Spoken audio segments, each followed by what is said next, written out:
Live from New York City, it's the Gary Null Show. And now, your host, Gary Null. Hi, everyone. I'm Gary Null. And as we do Monday to Friday, noon to 1 p.m. Eastern Standard Time, but all of our programs are archived. You can go to Rumble, you can go to YouTube, and you can go to some of the other platforms out there, and you can find this information. But let's just say when I'm dealing on the beginning of my program, which I do every program, it's all about health. It's about what can we do that's not that difficult, not that expensive to maintain our ideal health, no matter what our age, or if we've lost our health, to get it back. I'm watching now in the newspaper all these famous people who are sick with debilitating illnesses. Mainstream medicine has done all that it can to help them, but it's not work. And so they're struggling on. Well, we have a lot of good information and a lot of good success having seen those kind of conditions improved or reversed completely. But it's a different mindset, and one that unfortunately most Americans, about 93% of Americans, do not actively seek healthy choices. 93%. Now you can say, wow, that's a big number of people who don't want to be responsible for the choices they make. The outcomes are not going to be good. And it's not, will you have an adverse outcome if you're eating pizzas and French fries and drinking colas and junk food all day? Yes, you will have that outcome. You just don't know when. And you don't know whether it'll be a heart attack or cancer or dementia.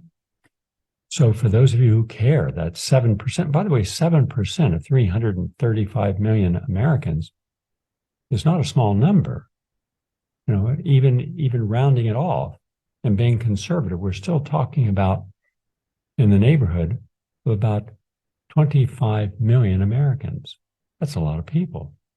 So for those of you who are interested in health and will do this, we begin. And we begin with a Cedars-Sinai Medical Center did a study. I always list this where it was located, but you can verify this for yourself. How? Every Monday at 6 a.m., John Lobel sends out the Gary Null newsletter with all the health information during the week, or the highlights of all of it, including like the Cedars-Sinai Medical Center and where it was published. And so you can, if you miss something during the week, fine, you get it then. And that's free. Mondays is free. Our show is broken down to health nutrition first, and then environmental issues second, which are becoming more and more important, even though people are not paying attention to it. And you can ask why. Why? We have this huge storm. We have not had a storm like this in memory, and it is devastating. And it'll affect every single one of the 50 states, yet people weren't prepared. At the last moment, they'll try to prepare, and by then it's generally too late. But why do we continue to live in areas that it's not once every 500 years or 200 years or 100 years? It's like 3 or 4 times a year we're seeing these remarkably destructive impacts of the environment, like hurricanes, tornadoes, drought, flooding, what are called water bombs. You know, we're seeing something that we didn't even have a word for a year ago or two. And, you know, like water rivers, water lakes, meaning there's so much water in the atmosphere over an area that when it opens up and comes down, it's not like a rain. It's not like a thunderstorm. It's just as if you had billions of gallons of water pouring on you, and it destroys so much. So we write articles and books and documentaries and broadcasts, hundreds and hundreds of issues involving the environment. But it's like, yeah, I'm interested in the environment. You're going to stop eating meat? No, I'm not going to be that radical. What's radical about stopping meat? The consequences of not stopping meat are radical. Deforestation, genetic engineering, too much protein in the American diet, too much protein in your body causing urea and ammonium as byproducts of the breakdown of protein. Because when you eat more protein than what you need, how much is that, Gary? Well, let's just say you went into a restaurant and you said, I want my day's requirement of protein so I can build strong muscles and get my iron, two things that are given you in meat. Okay. Will this slow down my digestion? Yes. Eating meat in a diet with fat in it will go traffic on a highway from 75 miles an hour to 5 miles an hour. Is that a good thing or a bad thing? It's a bad thing. You don't want something that's at 97 degrees, more or less, and putrefying in your gut. That can lead to inflammation, that can lead to polyps, that can lead to cancer and colorectal cancer. One of the major killers I see. Is that on the menu? Am I warned? Is there a little black box? No. Well, I see the advertising on television and they say, we give you a big piece of meat. Yeah. You want a big steak? We can give you a pound steak, 16 ounces. In some places, they actually give bigger steaks.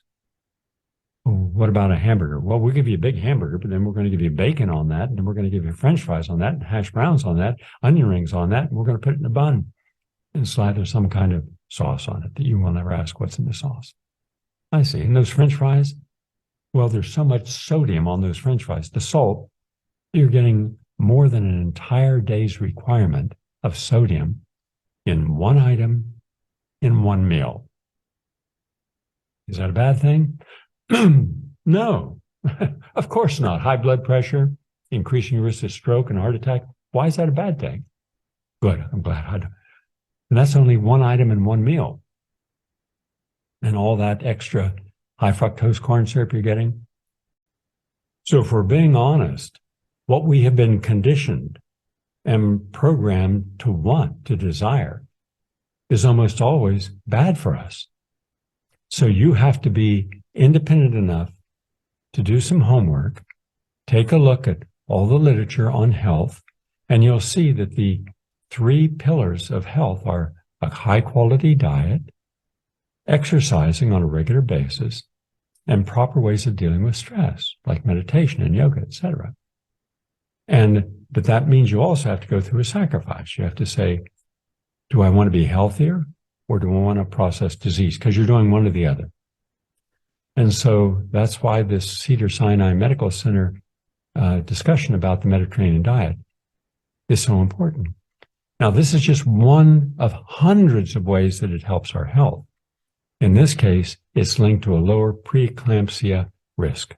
A new study evaluating the Mediterranean diet and adverse pregnancy outcomes, investigators from the Schmidt Heart Institute at Cedars-Sinai found that women who conceived while adhering to an anti-inflammatory diet had a significantly lower risk of developing preeclampsia during pregnancy.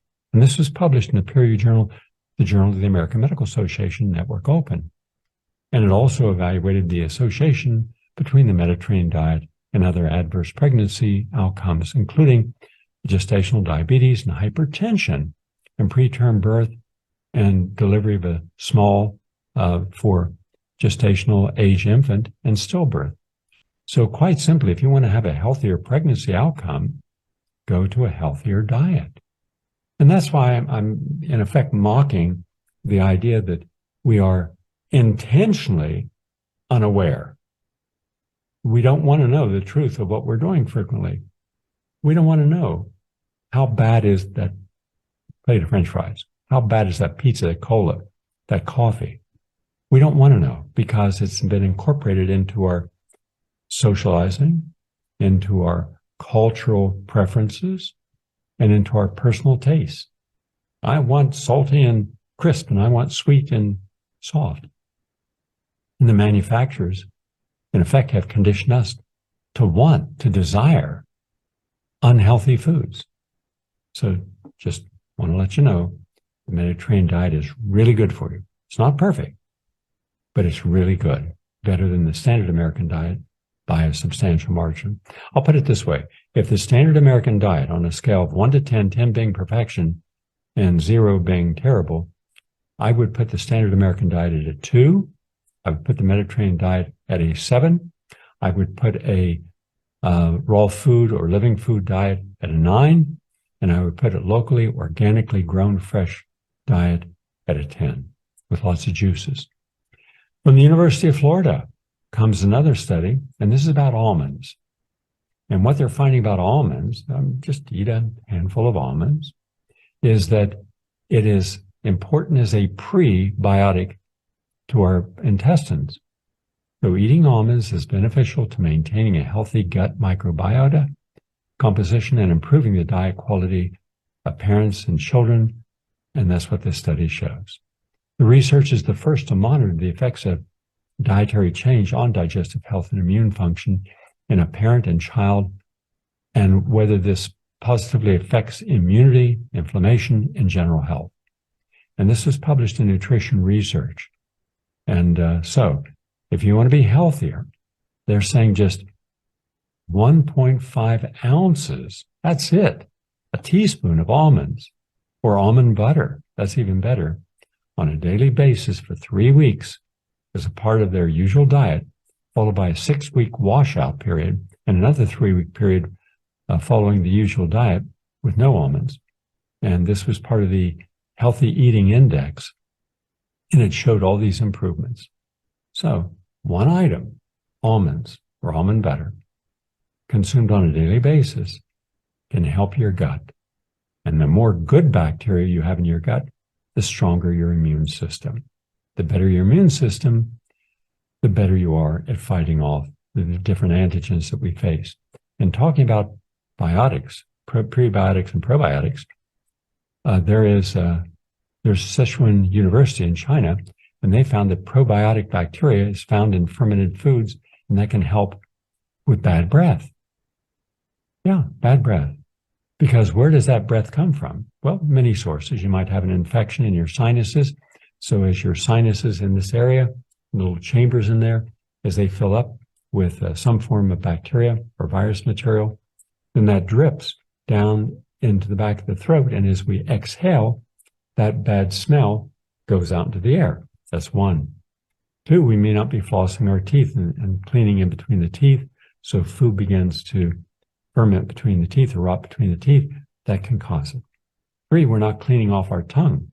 In the morning, first thing you should do when you go into the bathroom, take a tongue cleaner and go from the back of the tongue gently to the front and look what's on the tongue. And that is the bacteria from all those hundreds of millions of little cells that are on the tongue that allow you to taste something. And so you're cleaning out, starting fresh, clean out off the tongue. But also, if you have candida or yeast infection, that too can cause, and that's generally from too much yeasty foods like biscuits and any kind of food that has been browned on the outside. That's acrylamide, and that can cause yeast overgrowth. Sugar in particular really causes it. Alcohol causes it. And that really has a bad smell to it, and it comes through into your mouth.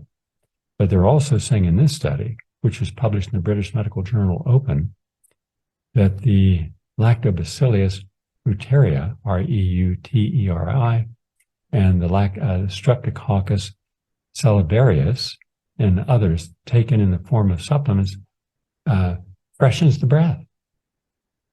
And that's important. So historically, we knew that having parsley in the diet freshens the breath.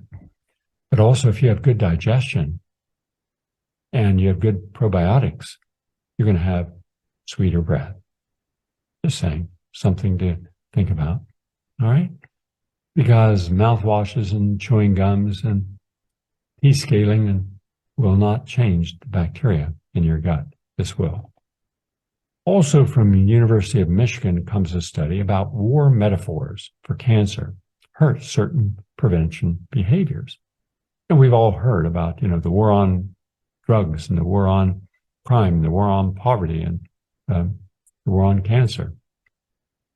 It's not unusual for people to use war metaphors such as fight and battle when trying to motivate patients with cancer. But a University of Michigan study indicates that using those words can have an unintended negative effect. The university's program showed that you shouldn't use these particular words. I would agree with them. especially when we're trying to prevent cancer. So think of the different words you could use when someone is sick and what you need to have change in order to reverse that disease process to a healing process. What metaphors would you think would be good that empower people and to motivate them to take healthier actions towards a problem? All right. But the bulk of cancer prevention behaviors, such as curbing alcohol intake and salty foods and smoking, and involve limitation and restraint. None of them fit with an enemy metaphor that promotes power of aggression. And hence, enemy metaphors to de-emphasize this subset of beneficial preventative behaviors and hurts people's willingness to engage in them. So, here's a question, and if you would, you have an idea, call. I'd like to hear your thoughts. We have poverty, massive poverty in the country, and we have lots of disease, all kinds, Alzheimer's, and we always hear about how, well, the person's got cancer and they're going to put up the good fight. We always hear, yeah, I'm going to fight. What if we had more positive metaphors? What would they be? 888-874-4888 is our talkback number. I'd like to hear your ideas on that. All right.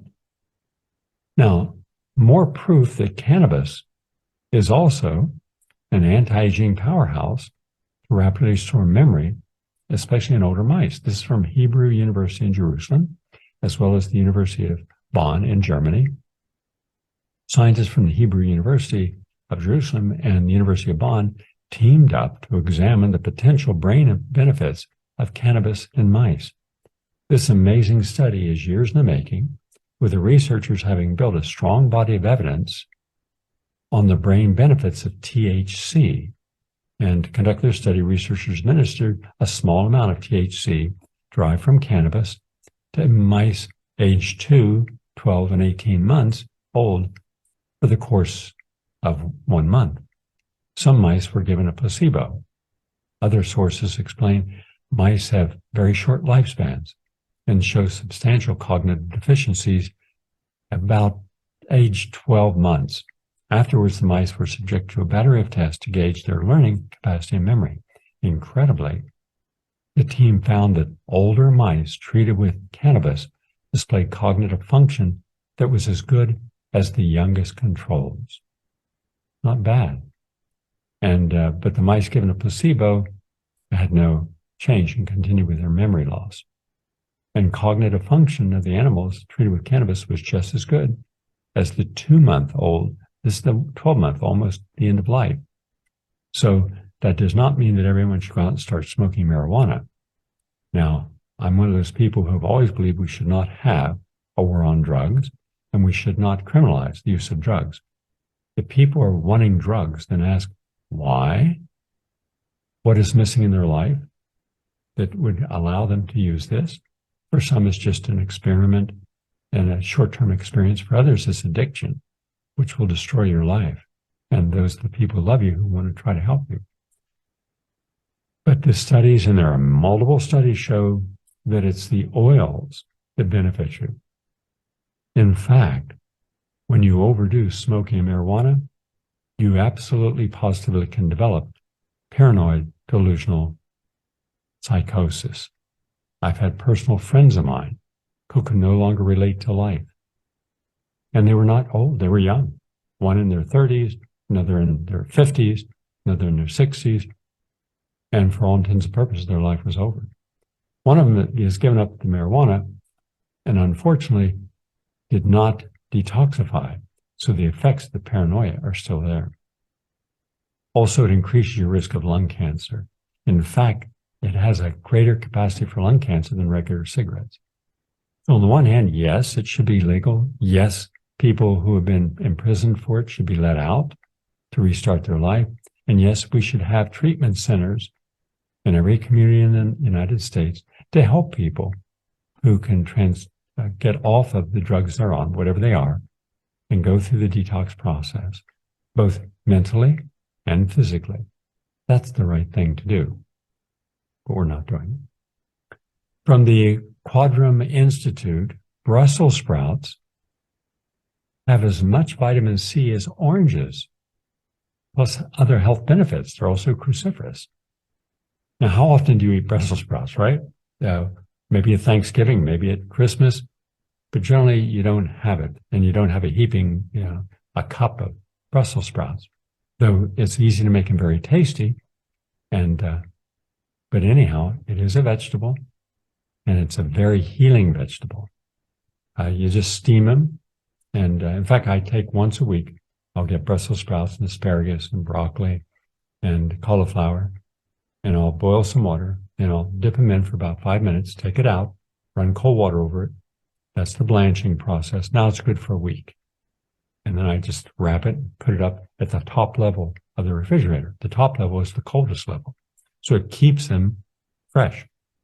And then you can, like a Brussels sprout, you can cut it in half, and then you can put some toasted sesame oil in a sauce, maybe with some garlic and ginger, and then saute it in that when you're ready to eat it. Then mix it in with some brown rice. It's delicious.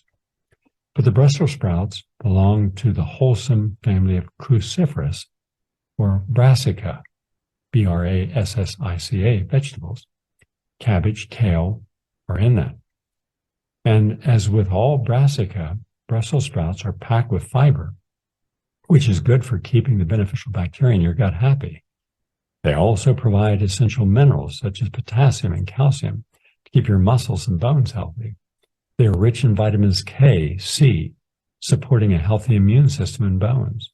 And pound for pound, you get more vitamin C from Brussels sprouts than you do from oranges. And even cooking the Brussels sprouts, which people overcook, don't cook them till they're soft, you still contain vitamin C. So just want you to know, yes, have your vitamin C orange juice in the morning from the raw oranges, and do it yourself. Don't buy it pasteurized.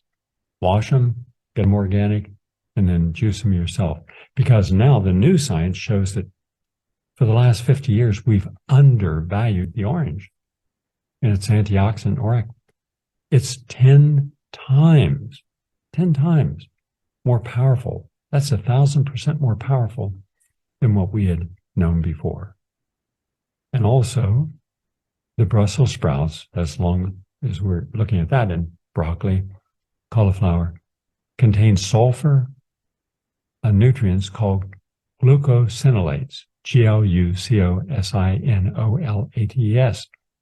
And there are multiple hundreds of scientific studies have shown that these sulfurous compounds are potent antioxidants that can promote health by preventing cell damage. So they're all good. You just got to make sure you get them into the diet. That's the latest on health and healing. We're going to take a break and come back. And remember, we do more original investigative reporting, more essays on the human condition, more discussions on self-empowerment issues, and more commentaries that can take us to a deeper level of understanding what we're faced with today than any other radio program, which is why we're the #1 progressive radio program in the United States, and have been for a long time. Just look back at everything we've supported and then say, who was on the right side of this? Was the New York Times or major media, the government? No, they weren't. Not on a single issue. But we are. So I want you to live a longer life. I don't care about your politics, whatever ethnicity you are, culture, educational level, that's irrelevant. Having the health and the happiness to enjoy life, to engage in it, that makes a difference. Back in a moment. Please stay with us. Are you tired of closed-minded programming? Well, look no further than PRN.Live, the home for progressive voices.